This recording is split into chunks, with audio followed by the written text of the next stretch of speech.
Pagi yang terhormat Bapak-Bapak dan Ibu-Ibu sekalian. Pertama-tama Bu Edi mungkin selamat Hari Ibu. Satu-satunya Ibu.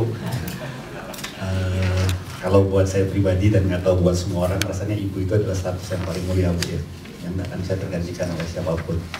Jadi selamat Hari Ibu Bu Edi. Semoga hari ini menjadi hari yang sangat menyenangkan buat Ibu dan juga buat kita semua. Apalagi yang masih beruntung masih mempunyai ibu yang masih sehat walafiat. Sedangkan saya sendiri anak yatim piatu Bapak Ibu. Jadi ya didoakan aja dari jauh, semoga sudah jauh lebih berbahagia di sana.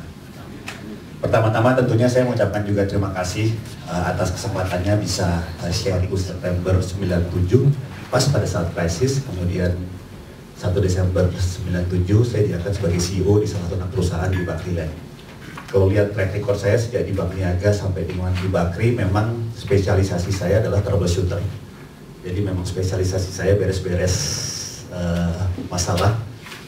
Kalau ada problem, bahasa Inggrisnya agak keren mungkin turnaround, bahasa Indonesianya beres-beres sebenarnya. Jadi beberes boys club, kita anggota BBC Bapak-Bapak. Dan hari ini saya sangat berbahagia dan berbangga sekali bisa sharing ke sini. Tadi ngobrol juga dengan siapa tadi, mohon maaf, Pak Agus ya, bahwa yang di dalam ruangan ini adalah putra-putra terbaik dari Telkom, calon pemimpin masa depan dari Telkom ya. Jadi sangat senang karena saya sendiri berprinsip di dalam 7 Habit ada yang namanya 3% teaching. Kalau kita tahu sesuatu secara sedikit, kemudian kita mencoba berbagi dengan orang lain, itu feedbacknya kembali kepada kita justru luar biasa. Jadi makanya saya tidak pernah ragu untuk selalu mencoba meluangkan waktu untuk sharing dengan banyak pihak. Saya juga sering jadi guest lecture atau jadi pembicara di banyak universitas, bukan hanya di Universitas Bakri, tapi tentunya di alma mater saya, juga di MMUI maupun di Magister Teknik UI. Terutama biasanya spesialisasi saya adalah leadership, entrepreneurship. Kemudian sekarang kita bicara sedikit masalah infrastruktur, terutama MP3I yang lagi beken.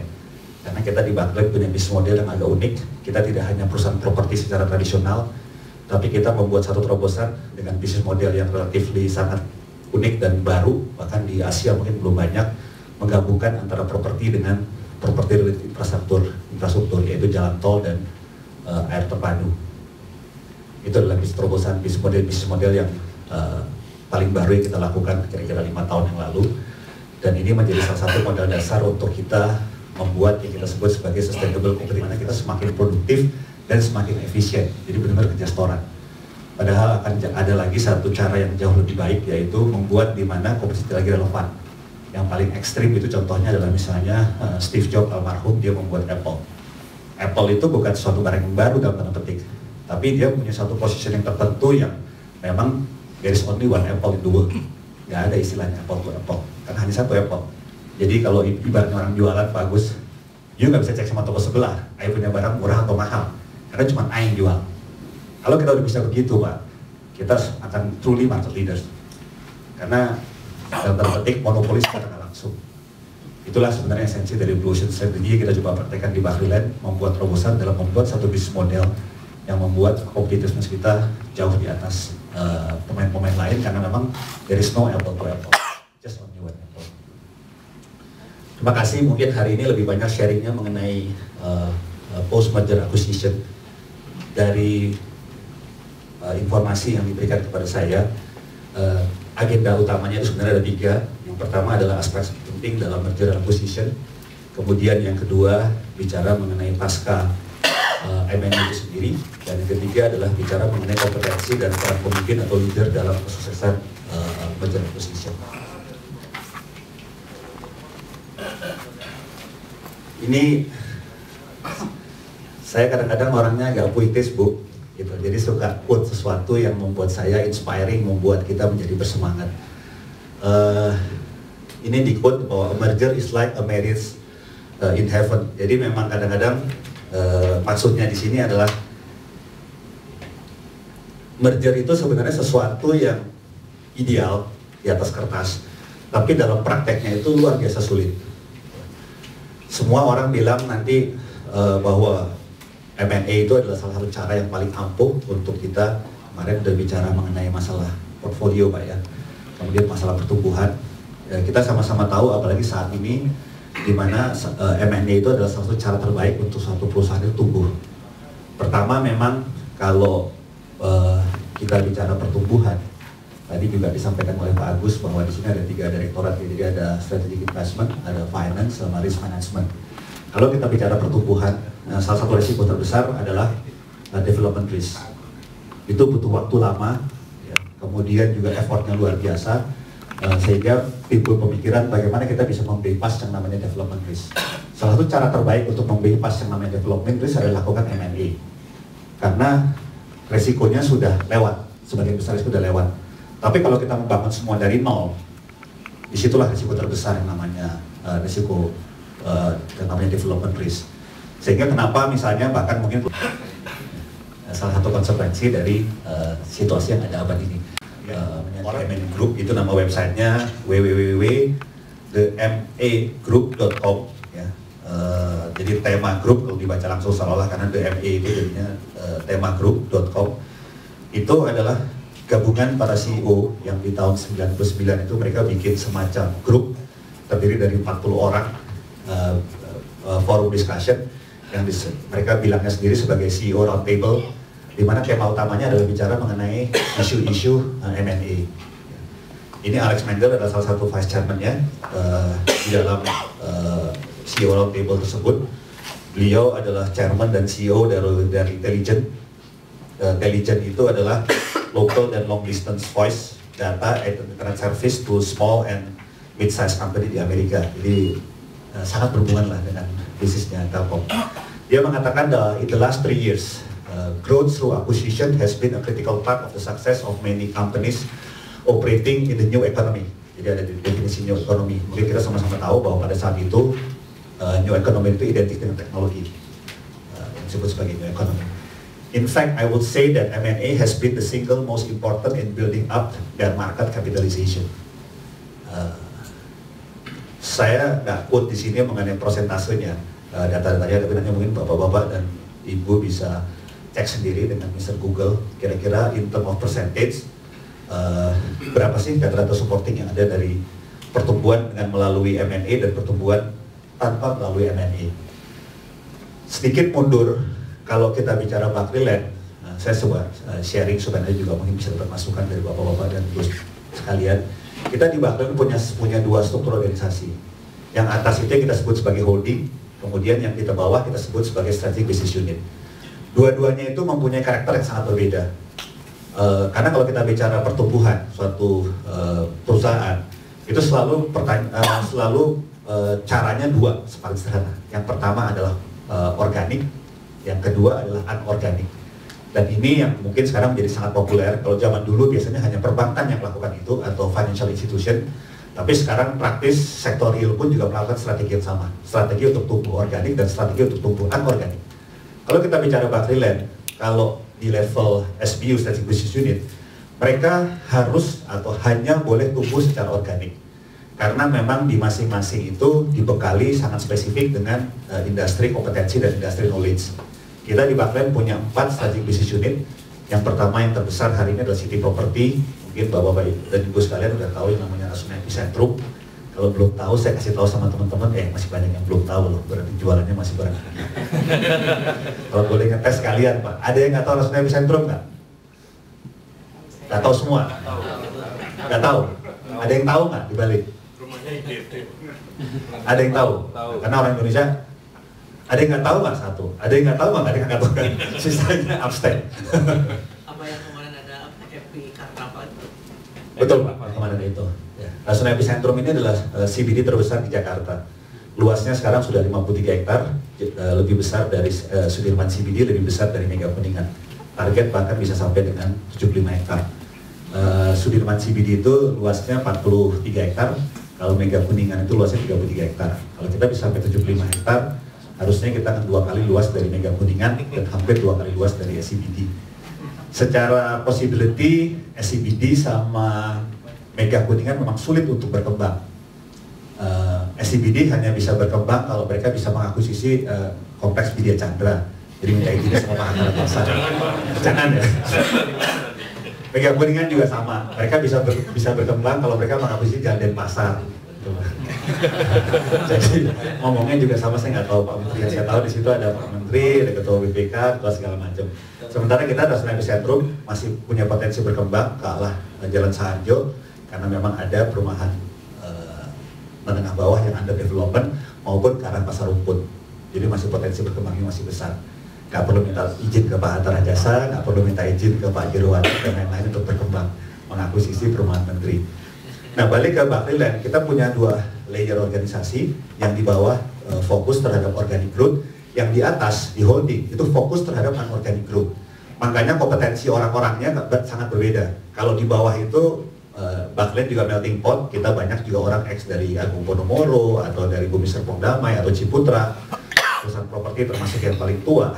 Tapi kalau di atas di holding itu orang-orangnya itu ex bankers kayak saya, ex EY, Ernst & Young, ex dari Arthur Andersen, ya, kemudian ex dari investment banking, misalnya dari Barclays atau dari Bahana yang ada sekarang gitu. Karena memang kompetensinya itu adalah unorganic growth, di mana salah satu mekanismenya adalah M&A dan capital market. Sehingga memang kompetensi yang building yang harus diharapkan adalah orang-orang yang selama ini track recordnya di M&A dan di capital market.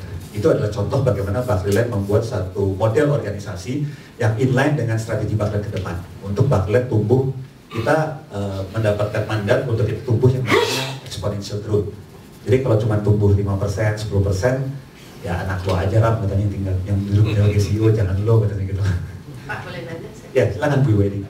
Tadi kalau dinyatakan bahwa karakter dari holding maupun di SBU itu berbeda. Ya, Bu. Nah, apakah dengan perbedaan ini pergerakan karir di antara kedua institusi ini tidak terjadi? Jadi mereka tetap yang di SBU tetap di SBU, yang di holding tetap di holding. Oke, pertanyaannya bagus sekali Bu Edi. Terima kasih. Ini memang menjadi isu sejak awal. Makanya kalau kita bicara human capital, kita sadar betul bahwa modal terbesar suatu korporasi itu adalah manusianya, bukan sistem, bukan hardware, even bukan software, tapi manusianya. Sehingga Bakriland sebenarnya termasuk mungkin salah satu yang pertama yang kita punya human capital director. Saya nggak tahu di Telkom ada nggak human capital director? Ada. Oh. Kayaknya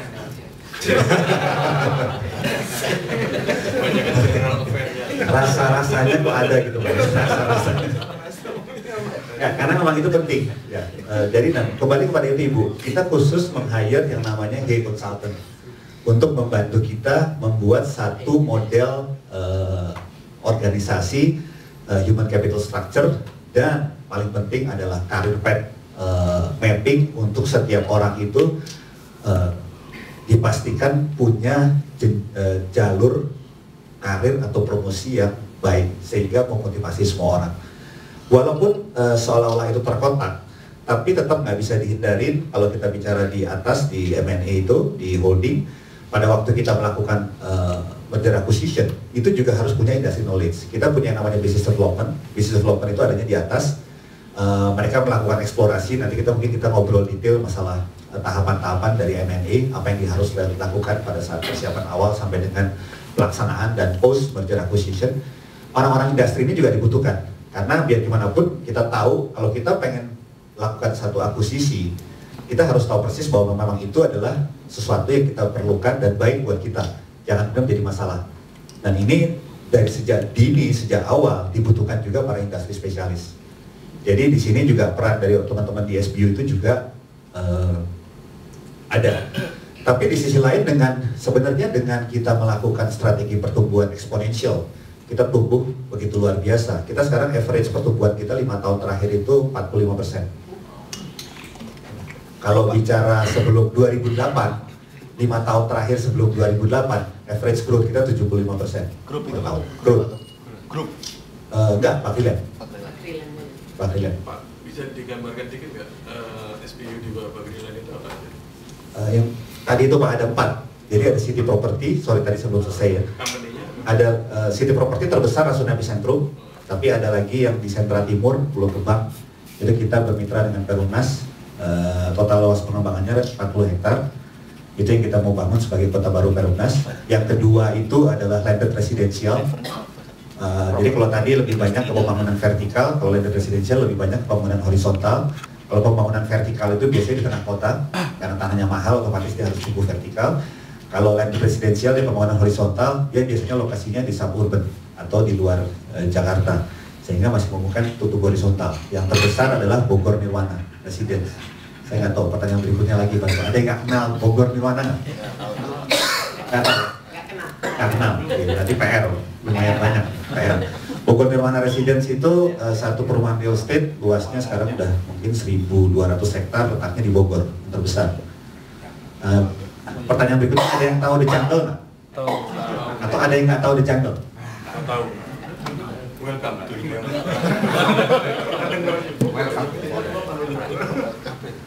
The Jungle Theme Park, water park. Tahu ya? Nah itu kalau ada yang udah pernah ke sana, itu letaknya di Bogor Nirwana. Itu letaknya di Bogor Nirwana. Jadi itu yang kedua Pak tadi.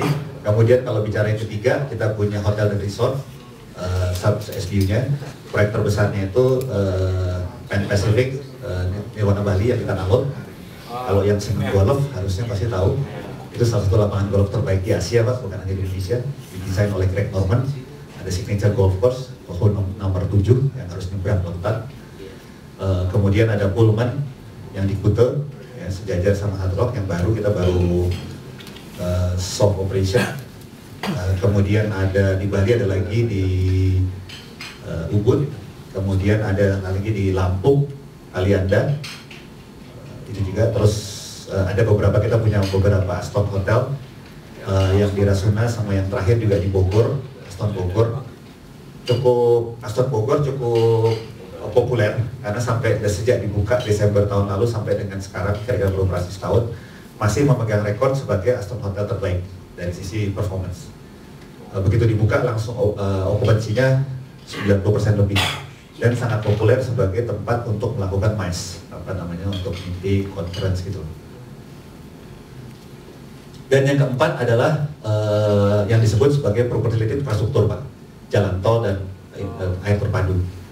Kalau ada yang tahu Kanci Pejagan, saya nggak tahu. Kalau Kanci Pejagan itu tol pertama dari Bakri Road, salah satu perusahaan dari Bakriland. Ya betul Pak, karena itu sebenarnya teknologi baru yang diterapkan oleh Adikarya. Tapi memang itu adalah risiko yang harus kita bayar untuk kita berani melakukan terobosan menerapkan teknologi baru. Ya. Di Amerika itu udah 20 tahun yang lalu, tapi di Indonesia baru, di mana kelebihannya itu adalah percepatan dari pembangunan. Kemudian yang kedua secara quality, maksudnya quality itu daya tahannya jauh lebih bagus. Yang ketiga costnya lebih murah. Tapi kalau itu baginya juga salah satu faktornya juga karena kejar tayang Pak. Jadi waktu itu memang ada permintaan untuk bisa selesai di Lebaran 2009 bisa dipakai, dan sangat terbukti begitu tol itu beroperasi langsung menghilangkan macet yang biasanya sampai 6-8 jam di Pantura. Begitu dibuka langsung macetnya hilang. Tapi pindah ke Nagrek karena sekelilingnya nggak siap. Jadi itulah problem kita, selalu berpikirnya parsial, tidak pernah terintegrasi. Tidak menyelesaikan masalah tapi memindahkan masalah. Kitanya siap, tolnya kejar selesaikan, ya mohon maaf, tapi PU, Pemda dan pemerintah pusat nggak siap dengan sekelilingnya. Lalu problemnya itu. Kita bilang siap kan? Siap, kita kelar, saya bilang. Tapi yang lainnya nggak siap sekeliling kita. Ya akhirnya macetnya pindah ke Nagrek dan sebagainya. Ya. Kalau Nagrek udah di luar kewenangan kita menjawabnya PU. Dilebarin lagi intinya. Tolnya dipanjangin lagi Pak. Enggak, jadi selalu gitu Bu. Sama nih, mohon maaf kita lompat sedikit kayak misalnya jalan layang non tol Antasari dan Casablanca. Secara ini logika aja sederhana saya bilang. Iya betul, menghilangkan kemacetan pada saat berangkat pulang kantor itu sepanjang Antasari juga. Sebut-sebut kaitannya dengan yang P3 ini. Kemudian apa peran di yang P3 itu? Entah Bagilan atau subsidi reksinya. Oke. Terus manfaat positif apa setelah Bapak memperoleh pertumbuhan 40 lebih tadi dengan adanya undang-undang pengadaan lahan yang kemarin ditandatangani? Makasih Pak. Kalau bicara P3I, karena hari ini Pak Freeland kita pegang 5 konsesi jalan tol Pak, 1 sudah beroperasi, kita pegang Ciawi Sukabumi, kita pegang bukan hanya Kanci Pejagan tapi terus sampai Semarang Pak, Pejagan Pemalang sampai dengan Batang Semarang, itu konsesinya semua dari kita. Kemudian Ciawi Sukabumi, 1 lagi di Jawa Timur itu Pasuruan Probolinggo.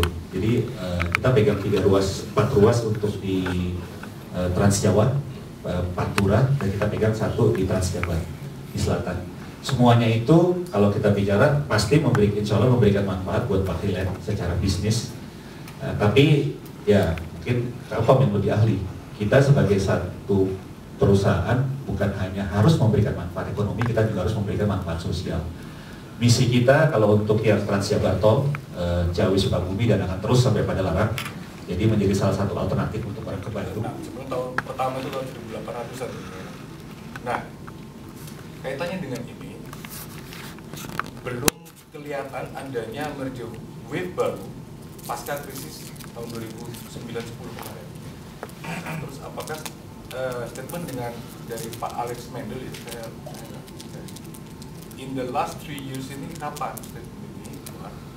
Sementara kalau kita lihat dari data WIR, World Investment Report, situ dikatakan bahwa sebenarnya aliran FDI itu kan cenderung turun Pak ya, cenderung turun pasca krisis. Memang tahun 2011 ini naik sedikit, khususnya di daerah-daerah regional Asia sama Amerika Selatan dibilang. Nah, data FDI ini kecenderungan M&A justru menyatakan turun Pak, instead of greenfield dibilang situ. Nah, greenfield investment ini, kalau menurut informasi dari Bapak tadi memang sedikit ada nyambung, yaitu banyak di infrastruktur.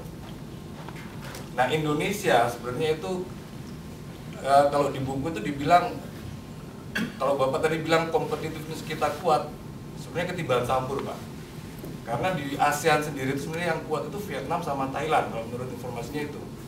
Kebetulan tahun 2010 Thailand itu ada masalah bukan banjir apa, 2010 itu sempat politik. Investmentnya lari ke kita.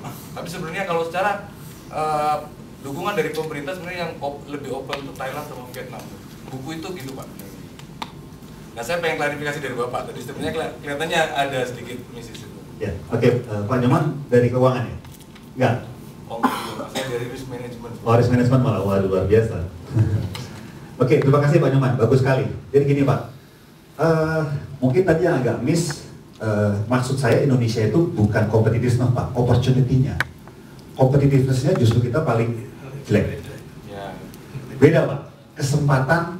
Jadi kita bicara situasi hari ini atau kita bicara 20 tahun lagi atau 5 tahun lagi. Kalau kita bicara 5 tahun lagi atau 10 tahun lagi atau 20 tahun lagi, Indonesia luar biasa hari ini. Tapi kalau kita bicara situasi hari ini, Indonesia, kalau Vietnam sebenarnya sama Thailand udah downgrade Pak. Vietnam pertama memang sangat overheating. Kalau Bapak lihat data inflasi Vietnam 2 tahun terakhir, gila-gilaan Pak, 20%, interest rate juga udah sangat tinggi sekali. Udah sangat tidak sehat. Kenapa? Karena orang lupa bahwa size is matter Pak. Berapa jumlah penduduk Vietnam? Indonesia 140 juta Pak, negara dengan nomor 4 penduduk terbesar di dunia. PDB kita 15% ekspor, 12% ekspor, 88% lokal, domestic consumption. Jadi global financial crisis, kenapa orang bilang global financial crisis Indonesia tidak terpengaruh? Itu by default Pak, bukan by design. Bukan karena kita, mohon maaf ya buat teman-teman yang di pemerintahan, nggak sengaja Pak, karena kita tidak kompetitif, kita tidak mampu menembus pasar ekspor, dilalah kita beruntung. Makanya by default bukan by design. Sesuatu kan dalam kehidupan ini kan biasanya orang bilang dua Pak, by default atau by design. Kita memang udah by plan atau ini jalan yang di atas itu. Ini jalan yang di atas Pak. Coba kalau kita seperti China atau Thailand, kita pasti akan sangat terpengaruh untuk global financial crisis Pak. Karena kita nggak mampu berkompetisi di pasar ekspor seperti Thailand, China atau Malaysia, bahkan juga Vietnam. Alhamdulillah hikmahnya kita tidak terlalu terpengaruh karena krisis 2008. Jadi gitu Pak, bedanya adalah ini kita bicara sekarang gini Pak. Ini kan kebetulan Telkom, kalau kita beli saham Telkom hari ini, yang kita beli potensi hari ini atau potensi future Pak. Orang bicara capital gain, orang bukan bicara hari ini Pak. 6 bulan ke depan kira-kira Telkom seperti apa? hari ini bagus banget tapi trennya turun, kira-kira orang beli nggak Telkom? Sama Pak. Indonesia kalau hari ini bagus banget tapi trennya turun, that's China Pak. That's China. China hari ini jelek? Enggak. Tapi trennya turun naik? Turun. Kira-kira orang invest, pertimbangan paling utama apakah hari ini apa depan? Itu kira-kira jawaban kuncinya Pak Nyoman. Terkait M&A sendiri gimana Pak?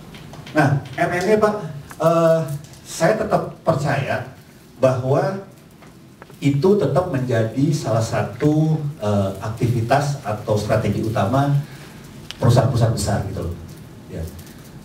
Di Indonesia aja juga sama kan Pak, dengan bukan hanya dari zamannya Pak Dahlan Iskan atau Pak Mustafa, tapi bahkan dari sejak zamannya Pak Sofyan Jalil, kebetulan orang yang termasuk paling mengerti mengenai capital market atau pasar modal. Beliau sudah mau menggabungkan yang namanya BUMN karya. Beliau ya kan, karena nggak bisa dihindarin Pak, pada suatu saat size is matter. Lebih besar itu mau nggak mau relevansinya dengan lebih kuat. Sementara koridor KPPU loh Pak. Kenapa Pak? Ada koridor KPPU, karena itu juga bisa ambigu Pak pengertian kayak gitu. Setuju. Nah itu tadi yang nanti mungkin ada sedikit saya jelaskan masalah tahapan-tahapan dari M&A. Memang seninya dalam kehidupan Pak selalu ada pro and cons gitu loh. Ya. Kalau ada hanya teman-teman dari strategic investment dan orang finance, nggak ada risk management, nggak seru Pak. Ada gas nggak ada remnya nggak seru Pak. Tapi kalau cuma ada rem nggak ada gasnya juga nggak seru Pak. Itulah realita kehidupan. Seninya adalah kita harus tahu kapan ngegas, kapan ngerem. Kalau ngegas terus ya jungkel, masuk jurang atau nabrak. Kalau ngerem terus ya nggak jalan-jalan. Seninya adalah kapan ngegas, kapan ngerem. Nah Pak, ya itu tadi seninya kapan ngegas dan kapan ngerem ya. Dan kebetulan industrinya telekomunikasi ke depan ini kan memang apa yang di depan itu nggak kelihatan Pak. Jadi kalau kita ngerem terus nggak jalan-jalan, tapi kalau kita ngegas terus mungkin banyak sekali halangan di depan itu yang kita ya mungkin kita akan tabrakin semua gitu. Nah kira-kira untuk ahli di dalam sektor itu gimana Pak? gini Bu, tadi memang saya mundur sedikit.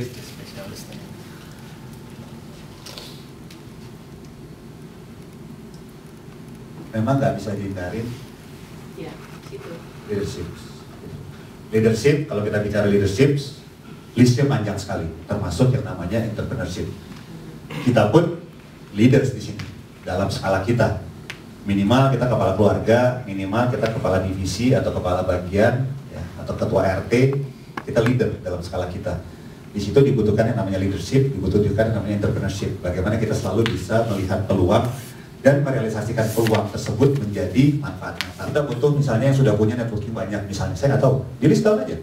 Kira-kira kedepannya itu dibutuhkan apa, dan kemudian di mapping dengan realita yang ada. Perusahaan yang ada itu perusahaan apa, dan mereka punya manfaat apa aja. Kemudian mulai lakukan. Bapak, sebelum Bapak pindah strategi, yang nomor satu pikir dua itu fokus pada objektif, bukan pada tawaran. Ya. Sebenarnya apa yang terjadi? Itu sindrom normal Pak. Orang melihat bukan barangnya tapi murahnya. Itu salah kaprah Pak. Salah kaprah. Saya mohon maaf kalau saya beli barang apakah untuk perusahaan atau untuk pribadi, saya nggak lihat murahnya Pak. Saya lihat saya butuh apa. Enggak, saya lihat butuh apa Bu. Siapa yang menawar? Siapa yang menawar biasanya kan? Nah, yang benernya kita butuh apa? Pertanyaan berikutnya, misalnya kalau pribadi nih, kita butuh baju karena buat ngantor sama buat hari-hari. Kita buat butuh sepatu karena buat ngantor sama butuh hari-hari. Kemudian keluar, baju yang saya butuhkan untuk ngantor dan hari-hari itu bajunya kira-kira modelnya seperti ini. Kemudian kalau saya karena alhamdulillah stabil, berat badannya nggak naik turun, jadi saya bisa nge-reserve misalnya baju untuk 2 tahun ke depan, beli sekarang. Yang terjadi adalah saya beli baju pada waktu sale besar-besaran Bu. Itu. Jadi yang diubah jangan sale-nya, tapi kita harus tahu persis apa yang kita mau beli. Baru kita belinya kapan dan di mana, dan supaya harganya semurah mungkin. Tapi jangan dibalik, sale, butuh gak butuh dibeli. Itu yang salah. Itu yang salah. Dan sekarang tantangannya makin begitu. Karena makin pinternya orang jualan dengan segala macam gimmick, buy one get one free. Saya tuh butuh satu keteguhan dan disiplin diri untuk tidak tergoda sama hal seperti itu. Iya, tapi buat apa mubazir? Murah, walaupun cuma 50.000 rupiah, tapi kalau nggak kepake, ya mubazir juga 50.000 rupiahnya. Walaupun harganya 200.000, tapi kalau itu bermanfaat, saya pilih yang 200.000 daripada 50.000. Karena 50.000-nya jadi sampah. Yang 200.000-nya jadi manfaat. Nggak mudah. Akibatnya tadi harus punya strategi objektif dan kita terjemahkan ke dalam detail. Mohon maaf, tapi ini sehari-hari loh. Saya dari kecil waktu didik anak saya, walaupun hanya 1.000 rupiah pun anak saya ngerengek, saya no. Karena saya tahu itu jam, itu nggak manfaat buat kamu. Kalau itu sesuatu yang memberi manfaat buat kamu, harganya mahal, kita pikirin alternatifnya. Kalau itu atau kita beli nyicil atau apapun. Selalu harus berpikir strategis, Bu. Realisasinya taktis, berpikirnya strategis. Orang sering tertukar antara strategis dengan taktis. Taktis itu cara pencapaian, harus taktik ya kayak Bapak tadi cerita. Begitu praktek di lapangan, ngadapin situasi yang berbeda terus karena akan selalu berbeda, Pak. Sesuatu yang abadi dalam kehidupan ini kan perubahan. Pasti berubah terus. Ya gimana cara mensiasatinya? Ya taktis. Strategis objektifnya, tujuannya. Pola pikirnya strategis. Realisasinya taktis. Mampu mensiasati situasi yang ada di lapangan. Karena nggak semua kita bisa bikin apa yang bakal ada di lapangan, kita nggak bisa bikin prediksinya, Pak. Kecuali kita udah bisa meng-hire mungkin 10 Ki Gendeng Pamungkas, 10 Ki Joko Gendeng, Joko Mudo, Permadi SH gitu ya. Tapi unfortunately sampai sekarang Bang Glenn belum pernah hire mereka, Pak. Jadi saya nggak tahu apakah kita bisa bikin budget yang kemudian ternyata setelah dibandingkan dengan berjalannya waktu variannya selalu nol, karena bisa bikin budget yang begitu akurat antara budget dengan actual. Kan rasanya enggak. Selalu ada yang namanya varians. Jadi kalau seandainya kan tadi Bapak udah sebutkan bahwa ini ada goals, kemudian ini ada pelaksanaan, dan pastilah di lapangan itu terjadi ketidaksesuaian. Nah, kalau kemarin kita kebetulan diskusi ya, kalau istilahnya kita mentargetkan anak kita dalam misalnya dalam satu umur sekian, tingginya sekian, ternyata mereka baru sekian, barangkali kita harus kasih vitamin, susu dan sebagainya kan begitu ya. Nah, bagaimana Bakri menyikapi hal itu kalau ada targetnya seperti ini, tetapi pada waktu pelaksanaannya masih belum tercapai? Apa yang dilakukan untuk bisa ya tetap berhasil? Mungkin masalah waktu yang berbeda dan sebagainya. Bagaimana strategi dari Bakri menyikapi hal itu di dalam konteks merger akuisisi? Ya, terus terang Bu, yang saya sangat bersyukur adalah bahwa sampai hari ini bukan masalah saya sebagai CEO atau saya punya mobil punya itu, tapi setiap detik dalam kehidupan saya adalah proses pembelajaran. Mungkin orang bilang kerja berat ya, kerja di Bakri berat, dikuyok kanan kiri, paling beratnya itu. In term of reputation selalu dianggap buruk, nggak mudah. Apalagi saya mantan bankers, di mana reputation is very important, credibility is very important, trust is very important. Makanya yang saya pertama lakukan pada waktu saya ditunjuk sebagai CEO adalah build the trust, build the credibility gitu. Sehingga berat Bu. Tapi kalau bicara tadi masalah seperti itu, yang saya belajar dari Pak Nirwan dan Pak Ical, saya 4 tahun ikut sama Pak Ical, tapi kemudian 2004 karena Pak Ical aktif di politik, beliau 100% mengundurkan diri dari bisnis. Jadi salah total kalau selama ini orang bilang Pak Ical enggak, sama sekali saya berani jamin Pak Ical tidak meluangkan waktu sedikit pun untuk bisnis, karena nggak mungkin dalam seminggu itu dia waktunya 2 atau 3 hari keliling Indonesia mengunjungi semua DPD. Itu yang dilakukan. Jadi kalau dalam 10 tahun terakhir chairman-nya adalah Pak Nirwan, beliau adalah orang yang sangat teguh terhadap mimpi, terhadap tujuan hidup, dan tidak pernah goyah oleh situasi yang terjadi di lapangan. Cara pencapaiannya yang kemudian fleksibel, menyesuaikan diri dengan kondisi yang ada di lapangan. Tapi 2 kalimat syahadatnya nggak boleh goyah dong. 2 kalimat syahadat itu is a must. Once kita ucapkan 2 kalimat syahadat, ya 2 kalimat syahadat long duit. Asyhadu an la ilaha illallah, asyhadu anna muhammadar rasulullah. Bahwasannya di lapangan mau sholat nggak ada air, mau dikasih jalan semua Bu.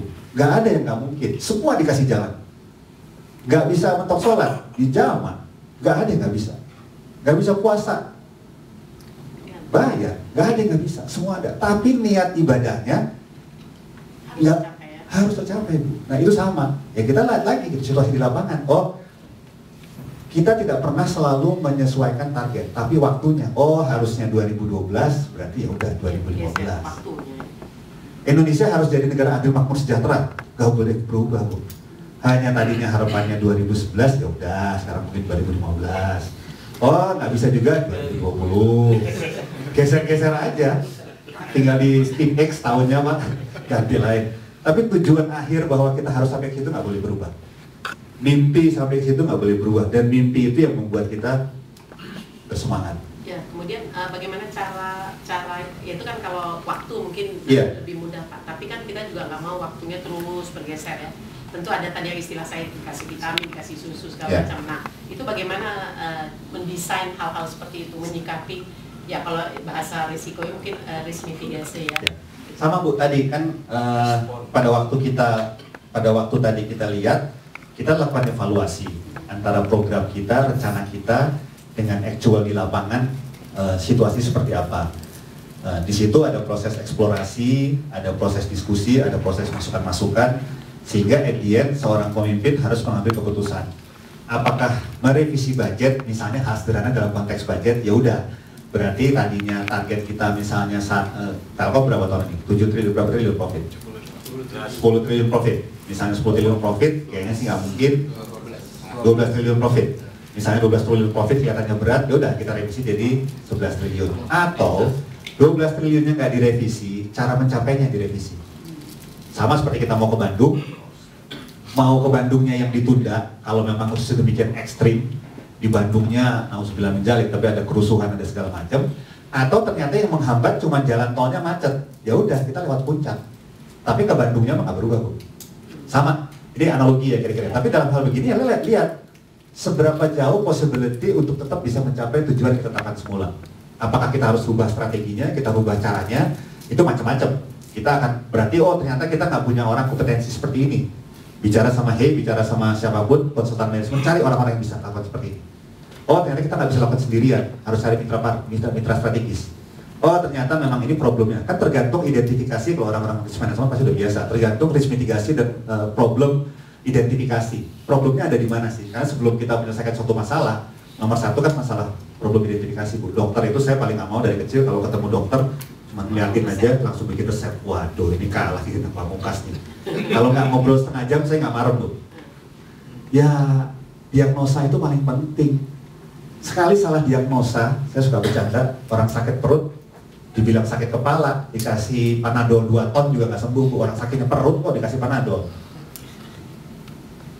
Ya, kembali di sini leadership, seni seorang pemimpin untuk bisa mengakomodasi semua resources yang ada. Karena pasti orang kadang-kadang orang keuangan ngomongnya ini problemnya karena kurang duit nih, Pak.